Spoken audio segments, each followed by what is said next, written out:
it Melanie maybe? Oh, it smells so good. I love it.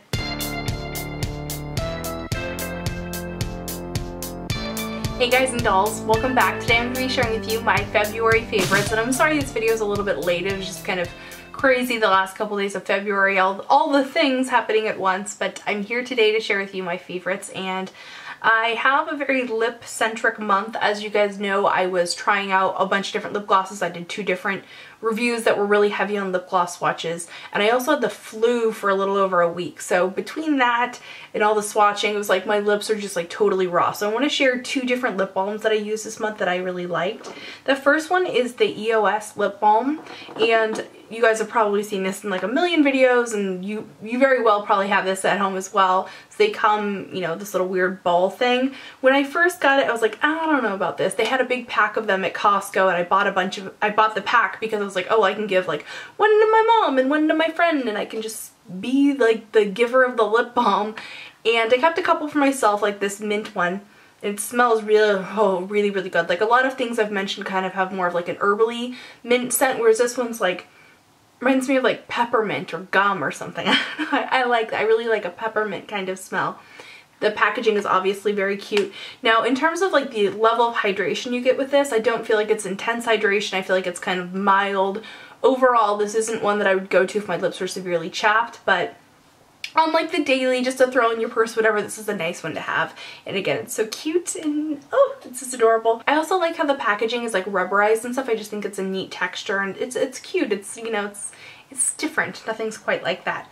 However, like I said, it doesn't have like that intense hydration, and I had severely chapped lips between trying on all the lipsticks and the flu and all the yucky stuff. So I did pick this up. This is the Agave Lip Mask from Bite Beauty, and it comes in a metal tin, and it's like super thick. In fact, when I first got it, it was really hard to squeeze things out, especially since I was like really weak. I was like, oh, I can't squeeze it out. In fact, it's a little difficult to squeeze out. It's super thick. Like this is mega thick. Here, I'll kind of, yeah, so it's kind of like, oh, now I have it on my fingers. This was a bad, why did I do this to myself? This one kind of smells like a cross between like honey and vanilla. So oh god, I love the way that this one smells, and I use this just about every night as long as I can remember to use it. So I use this at night, and my lips have been so much better than they could have been, particularly considering that like when I had a really bad fever, my lips got super chapped. So yeah, I really love this stuff and recommend it. Now this is like $26 or something, which is a ridiculous amount of money for a lip balm, but, or maybe it was even more than that, I don't know. I remember whatever it was when I bought it, I was like, oh my god, it cost how much? But a lot of people were really endorsing it and saying it was really good, that I should get it and try it out. And I have to say, I was really pleased with this, and very happy to have it in my beauty arsenal. Different lip glosses that I highly recommend, and the first one is the Urban Decay Naked Gloss. As you guys know, I did a review for these, and I think that they're fantastic. They have a really great texture, the colors are beautiful, very sheer though, not really exciting in terms of color payoff, but the packaging is beautiful, so it's something that I'm really excited to like have in my handbag and pull out, because I'm like, look at my pretty lip gloss. I think they did a really great job with them, especially with the concept being that they're naked gloss, so you kind of get the idea that they're going to be sheer. My 2 favorites from this collection are Naked, which is the one that has like the very nudish kind of maybe a little glittery look, and then Streak, which is kind of like the pinkier of the coral shades. Gorgeous.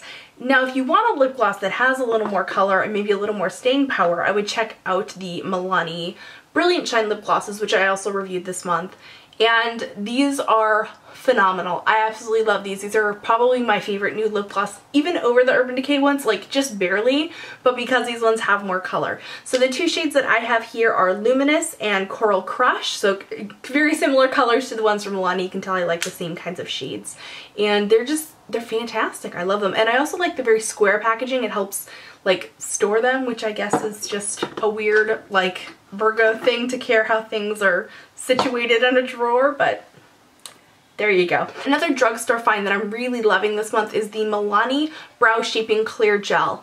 Brow gel is brow gel, let's be honest. I have never found one particular brow gel where I'm like, oh my god, this is the best one.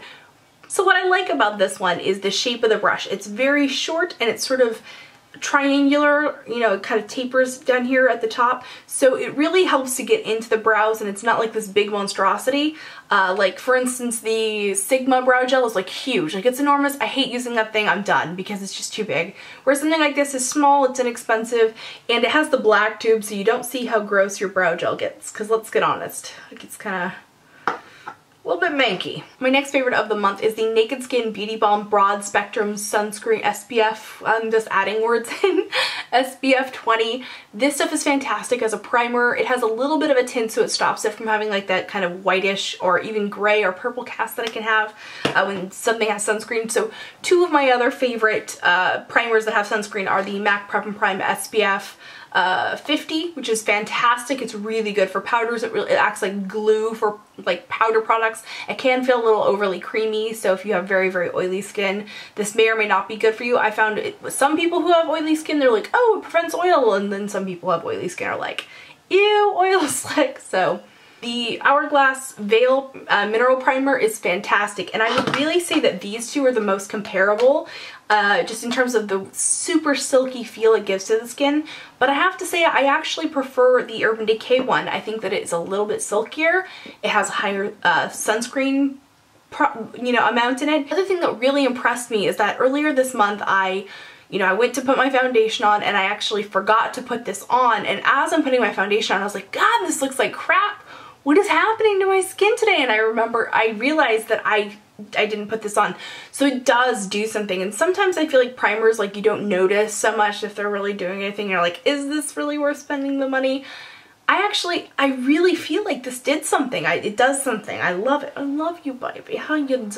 So another one of my favorites, but that I kind of feel like I want to like modify my original opinion of, is the Naked Skin Ultra Definition Loose Finishing Powder. Now this is still an absolutely fantastic powder. It's super silky. It really just, it hides the appearance of pores. It's so good. The only problem I have with it is that the shade range isn't light enough. At first I was like, no, it kind of works for me, and then after like, reviewing some photos and getting real with myself, I realized this is a little too dark for me. So Urban Decay, please come out with this powder in a fair shade. I beg of you, because I love this powder so much. I actually bought additional shades, so I have all the colors for my kit, but it doesn't work for me personally.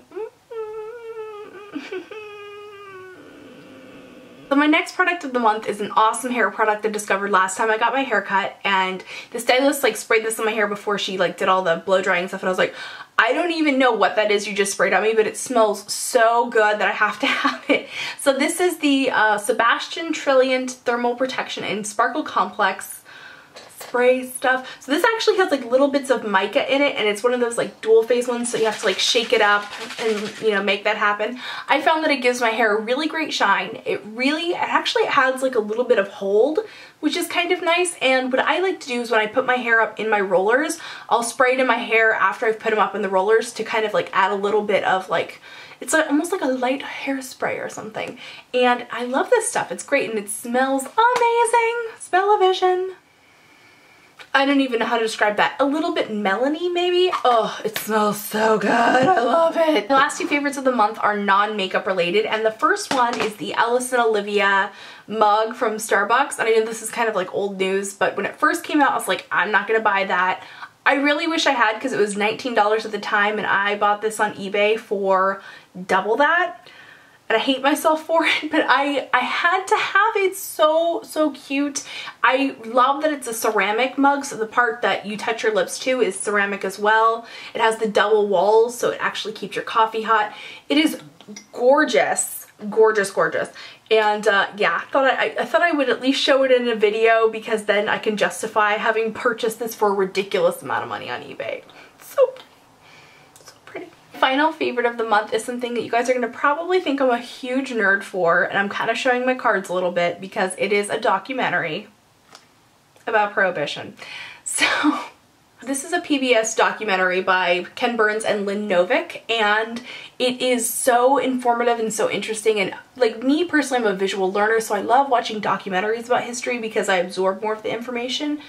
And it's so fascinating to find out I've always thought, like, why would they legalize alcohol? I don't understand, like, why bother? Why did that even happen? And now I understand. I feel like boring everyone with, like, tales of things that happened in this amazing documentary. It's so fascinating to me, especially since my great-grandfather was actually a moonshiner, so I'm like, oh my god, that's so crazy that he did that. Like, I always just thought that meant that, like, he made moonshine. Apparently not. I mean, he did, but then he, you know, I never really, like, understood, like, that he was, like, an outlaw because he did that. So yeah, really fascinating. If you're interested in history, I would recommend any Ken Burns documentary. I'm currently watching the one that he did on jazz, which is, like, multi-episode. Oh, love. So that'll wrap it up for this month's favorites. I feel like I didn't have that many. I don't know. I feel like I normally have, like, a lot more favorites, but it was such a short month, as we all know. And then I was sick for it. It was like, bleh. So have a healthy and happy day. I will see you guys in my next video. Remember to just be yourself. See you, bye.